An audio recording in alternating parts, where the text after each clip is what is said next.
News that the urgent care centers in Fort Erie and Port Colborne would have their operating hours reduced this summer was announced by Niagara Health on June 9th. After the news broke, the town of Fort Erie hosted citizens and the media, where Mayor Wayne Redekop, along with MPP Wayne Gates and Port Colborne Mayor Bill Steele, addressed the situation. This decision by Niagara Health, along with all that have preceded it over the past 25 years, goes to the core of safety, dignity, and belonging in our communities. The urgent care centers are first and often the only point of access to our healthcare system, particularly for unattached patients. But as I like to say, there may be 7,200 people in Fort Erie that don't have a primary care physician, but after 8 o'clock in Fort Erie, everybody doesn't have a primary care physician because they're off duty.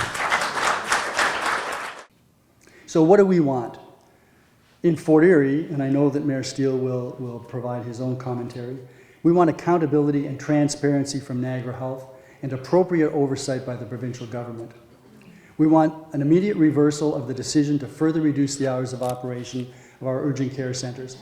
If Niagara Health will not make that decision, then we call on Premier Ford and Minister of Health Jones to immediately direct Niagara Health to reinstate daily operations at the Fort Erie and Port Colborne urgent care centers.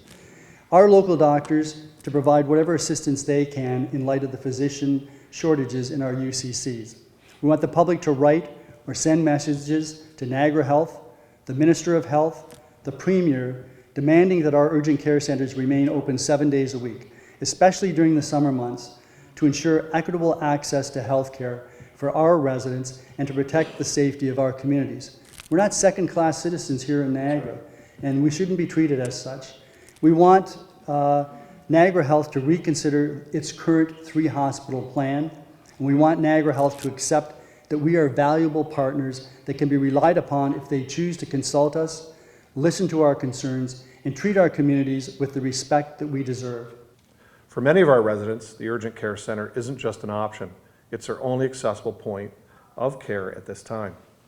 Whether it's stitches, antibiotics, or other non-emergency care, they've come to rely on these centers, and rightly so, with the current shortage of primary care providers within our communities. Let's be honest, this is not a new problem. Niagara Health has reduced hours or closed our urgent care centers before.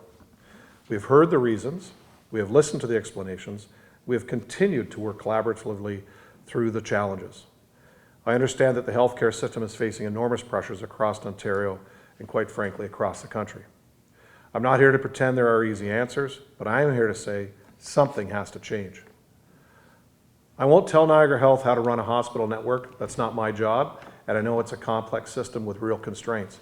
But as the Mayor of Port Colborne, it is my job to speak up when I believe our residents are being left behind. I'm concerned that Port Colborne and Fort Erie are being treated as afterthoughts. And I'm worried that these weekend closures of the urgent care centers in our communities are becoming normalized. And very disappointed that we're not seeing the planning, the foresight, or the level of collaboration our residents deserve. Niagara Health has said they are prioritizing keeping the 3 emergency departments open because that's where the sickest patients receive care. I understand this was not an easy decision, and I don't doubt the pressures they're under. But let's be honest about what's really happening here. Niagara Health is currently responsible for 5 boats, 5 sites that serve communities across the region. And with this decision, they've effectively chosen to cut 2 of those lines and let those boats go. Not because they're beyond repair, but because Niagara Health doesn't have enough crew, fuel, or support to keep all 5 moving. That's not success. It's a distress signal. Stay tuned to The Source in the days ahead for Niagara Health's position on the summer schedules at the urgent care centers in Fort Erie and Port Colborne.